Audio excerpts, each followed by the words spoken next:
ئەم کاتتان باش ئێرە شەقامی سالمان لە شاری سلێمانی ئەمڕۆ بە سپۆنسەری دەستگای میدیایی کورسا چالاکیە و هونەریەکان لە شەقامی سالم بە بۆنەی نەورۆزەوە بەڕێوە دەچێت. من پێم خۆشە لێرەوە هەم پیرۆزبایی لە تۆ هەم لە بینەرانمان و هەموو کوردێک بکەین کە لە هەر شوێنێکی دنیان بە بۆنەی جێژنی نەورۆزی ئەم ساڵەوە. من ئێستا بەڕێز دکتۆر محسین ئەدیب لەگەڵم ئامادەیە کە بەڕێزیان بەڕێوەبەری گشتی ڕۆشنبیری هونەرن لە شاری سلێمانی و گفتوگۆیەک دەربارەی ئەم چالاکیە هونەریانە لەگەڵ بەڕێزیان ئەنجام دەدەین. دکتۆر گیان سلااوت لەبێ ئەم کاتت باش جەژنی نەورۆز پیرۆز بێت. سواز بۆ ئامادەبوونە. سڵا لە ئێوەش جەژنی نەورۆز لە ئێوەش پیرۆز بێ لە هەموو بینەرە بەڕێزەکانتان لە کۆی خەڵکی کوردستان لە هەموو ئازادی خوازانی دنیا چکە لە ڕاستیە جەژنی نەورۆز ڕاستە جەژنێکی تایبەتە بە کورد لە ئەسڵاوە بەڵام خەڵکی تریش نەتەوەی تریش ئەم جەژنە پیرۆزەکەن و من پێم وایە هەموو ئازادی خوازانی دنیا ئەگەر لە گرنگی و ناوەڕۆک و جەوهەری ئەم جەژنە تێبگەن هەمویان بە جەژنی خۆیانی ئەزانن. تۆ ملاحەزە بکە یەکەمین ڕۆژی بەهار یەکەمین ڕۆژی وەرزی بەهار جەژنی ئێمەیە. ینی ئەمە لە ڕاستیان من لە شوێنی ئاماژەم پێ کردووە ڕێک ئەمە گوزارشتە هەر مۆعید و کاتی ئەم جەژنە ئاماژەیە بەوەی کە ئێمە یەشەشین ئەگەر نەڵێم یەکەمین میلەتی ڕەسەنی سەر دنیاین چکە لە ڕاستیە داگیرکردنی یەکەمین ڕۆژی بەهار بۆ جەژنی خۆت ئەمە لە ڕاستیان مانە و مەخزای زۆر گەورەی هەیە لە ڕووی نەتەوەیەوە لە ڕووی سروشتیەوە چکە سەرەتای بەهارە یانی سەرەتای ژیانەوەیە وەگەر تێبینی بکە ینی جەژنی نەورۆز لەو جەژنە زۆر دەگمەنانەیە کە ئینرجی زۆر گەورە ئەبەخشێ بە ئینسانی کورد و بە هەموو ئازادی خوازێک. یعنی ئەو ئینرجی کە ئێمە هەمانە لە ڕۆژی نەورۆزە لە هەر چوار پاشەی کوردستان لە دەرەوەی وڵات ینی ئەیسگرنگی ئەم جەژنە ئەسەلمێنێ بۆیە ینی دووبارە ئەم جەژنە پیرۆزەکەم هەم لە ئێوە هەم لە کۆی بینەرانتان. باس لە ئامادەکاری و پلانەکانی بەڕێستان بکەین کێن ئەو کەسولایانانەی لەگەڵ بەڕێستان وەک بەڕێبەرایەتی ڕۆشنبیری گشتی هونەر لە شاری سلێمانی هاوکارن و چالاکیەکان پێشکەش ئەکەن.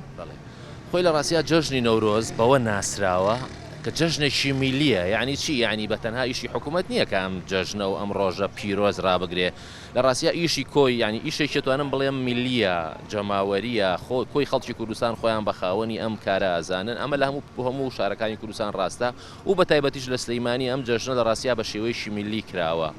ئەوە کۆمەڵێک خەڵکی جۆرا و جۆر کۆمەڵێک گروپی جۆرا و جۆری میلی و نامیلی کۆمەڵێک هونەرمەندی زۆر کۆمەڵێک سینەماکار و ئێمە با بڵین تقریبان هەوڵمان ناوە کە بینە چەترێک بۆ کۆکردنەوەی هەمویان بۆیە یعنی و من پێشم وایە جەژنی نەورۆز بە تەنها نابێت لە شوێنێک و لە ڕۆژێکا و لە سەعاتێکا کورتی کەینەوە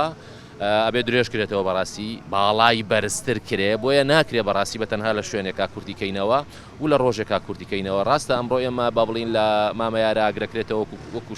کارێکی سنەتی وەڕاستی کە لە سەردەمی پیرەمێردی مەزنەوە پیرەمێردی نەمرەوە لەو کاتەوە لێوێ هەیە لە ساوڵەکەش ئەمڕۆ ئێمە سەعات حەوت با بڵین بە هاوکاری کۆمەڵێک توپی میلی هاوڕێ بەڕێزم کاک جەزا و برادەران و کۆمەڵێک هونەرمەند کۆمەڵێک مۆسیقار کۆمەڵێک گۆرانی بێژ کۆمەڵێک سینەماکار کە دەوری کۆمەڵێک کارەکتەری کۆنی ئێمە بینن لەوانە مامۆستا با بڵین پیرەمێردی نەمر دەوری ئەبینرێت لەوانە شاعری گەورە مەدهۆش کە زۆرترین شیعری هەیە بۆ نەورۆز لەوانە حەبسەخانی نەقیب بۆ نمونە کەسایەتیەک بەرجەستەی کەسایەتی ئەمە کات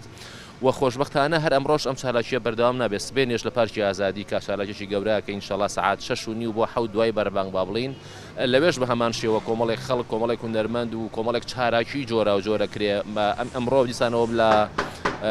با بڵین لە گۆیژە کۆمەڵێک مەشخەڵ نزیکی 250 مەشخەڵی ئاگری نەورۆز دەکرێتەوە کۆمەڵێک کاری جۆرا و جۆر خۆدەزانی گەنج جەژنی نەورۆز جەژنێکی ئاهەنگ نییە ئاهەنگ ئامێزە بۆیە لە ڕاستیە زیاتر ئەوەی کە هەیە لە ناو ئاهەنگەکانی ئێمەشا بەڕاستی بریتێ لە هەڵپەرچێ بریتێ لە گۆرانی بریتێ لە میوزیک بریتێ لە کۆمەڵە چالاکی جۆرا و جۆر. خۆش بە ماشەڵڵا چالاکیەکان زۆرن و جەژنی نەورۆز شایەنێتی کە ئەم چالاکیە جۆرا و جۆرانی بۆ بکرێ. دکتۆر پێم خۆشە باس لە هاوکاریکردن و پاڵپشتیکردنی بەڕێستان بکەین وەکو بەڕێوەبەرایەتی تا چەند گرنگە هاوکاریکردن و پاڵپشتیکردنی ئێوە بۆ هونەرمەندان بۆ هەبوونی ئەم جۆرە چالاکیانە بە تایبەت لە بۆنە نەتەوایەتیەکانە. بەڵێ بێگومان ینی بە ژێری ئەو توانە متەوازیعی کە لە بەردەستمانە لە ڕاستیە هاوکاری ینی ئەوەی ئەمڕۆمان کردووە و هاوکاری ئەوەی سبەی نێشەکەین و بۆ ئاگاداری جەنابیشێت ینی تیپی ینی تیپێکی میوزیکی خانمانی سنەش لەگەڵمانە بەشدارە بن هەم ئەمڕۆ هەم سبینێش لەگەڵمانە بەشدارە بن ئەمانە ئێمە داوەتمان کردوون و ئێمە هێناومانە تێرە کۆمەڵی خانمی باشن خۆتان ئاسا گۆرانی بێژی باش و مۆسیقاری باش کە ینی مەبەستمەوەیە کە ئاهەنگەکە ویستومانە با بڵین لانی کەم دوو پارچەی کوردستان پێکەوە کۆکەینەوە کە ڕۆژهەڵاتی کوردستان و باشووری کوردستانە و ئێمە ئەمانەمان داوت کردووە بانگێش کردووە بۆی کە لێرە با بڵین نمایش بکەن گۆرانی پێشکەش بکەن میوزیک پێشکەش بکەن و کەم تا زۆر لە ڕاستیای لە ڕووی مادیشەوە هاوکاریمان کردوون بە گوێرەی ئەو توانە متەواضعی دیسانەوە یاڵێمەوە لە بەردەستمانایە دکتۆر گیانوە کەمیشە بەڕێوەبەرایەتی گشتی ڕۆشنبیری هونەر هاوکاری و پاڵپشتی ئێوەش کە بەردەوام چالاشیانی ئێمە تەختیاکەن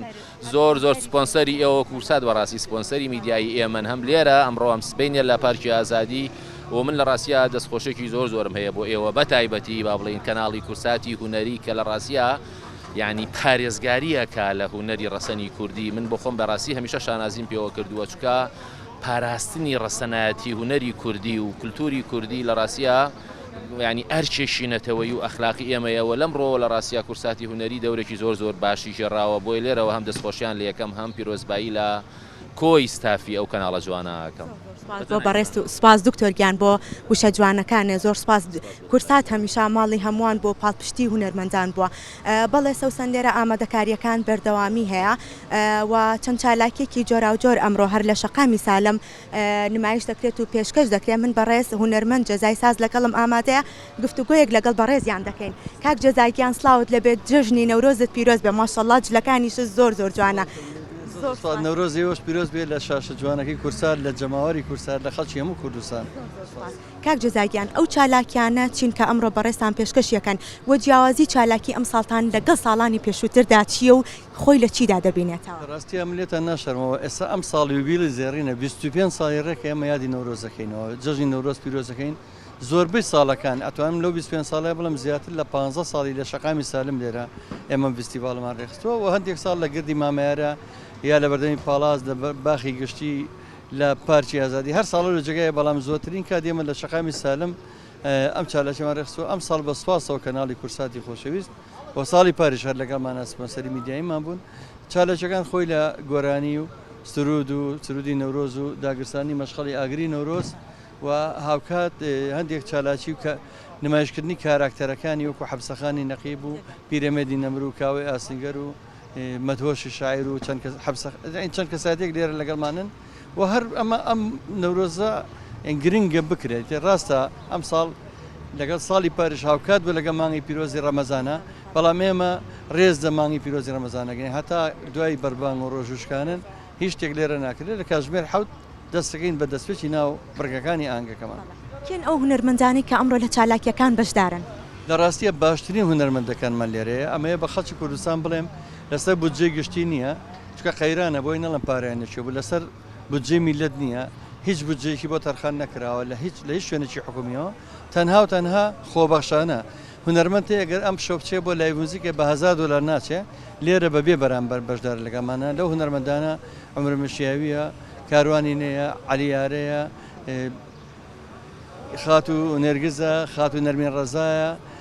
زۆر سەیوانی کەریم خەمزەیە ئازادی خەیات ئازادی مەحموود زۆرن هونەرمەندەکان عومەر گەرمیانی ڕەنگە ناوەکانم هەمووی لە عەتای عەزیزیە خەڵک بۆی بزانە جەماوەرە خۆشەویستان. کاک جەزاییان پەیامی ئەم ساڵی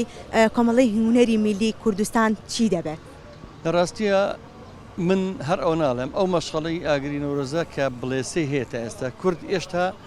ئەمە هێمایەکە بۆی کە خەبات بەردەوامە و دڵنیام ئەم نەورۆزەی تر بێتەوە ئێستاش نەبێ هەرچەنە لە ئێستاە هێدی ئەوە هەز بە بوونی ئاشتی ئەەکەین یا هەز بە بوونی ئەوەکەن کە کورد ئومێدێک دروست بووە هیوایەک دروست بووە دڵنیام کورد بەرەو باشتر ئەنگاوانێ دڵنیام کە کورد دوا ڕۆژی ڕوونترە بێ. زۆر سپاس بۆ بەڕێز هونەرمەند جەزای ساس بەڵێ سەوسان لەگەڵ ئەوەی کە جژنی نەورۆز هاوکاتە لەگەڵ مانگی ڕەمەزانی پیرۆز بەڵام ئەمان نەبۆتە هۆی ئەوەی کە ڕێگر بێ لە بەردەم دەستپێکردنی چالاکیە هونەریەکان و بەڕێوەچوونی فێستیڤاڵ و چالاکیە هونەریەکان لە شاری سلێمانیدا ئەمڕۆ بە سپۆنسەری دەستگای میدیایی کورسات کە ئێستا لێرە ئامادەکاری دەکەن بە شەکلە کارمەندانی کورسات لێرە ئامادەکاری بۆ فێستیڤاڵی ئەمڕۆی نەورۆز دەکەن لە شەقامی سالم لە شاری سلێمانی ئەمڕۆ لە کاتژمێر 7:30 کات بڵین دوای بەربانگ لێرە چالاکیە هونەریەکان بەڕێوە دەچن هاوڵاتیان دەتوانن لە شەقامی سالم بینەری ئەم چالاکیە جۆرا و جۆرانەی شەقامی سالم و جەژنی نەورۆز بن. بەڵێ سەوسان من ئەگەڕێمەوە لای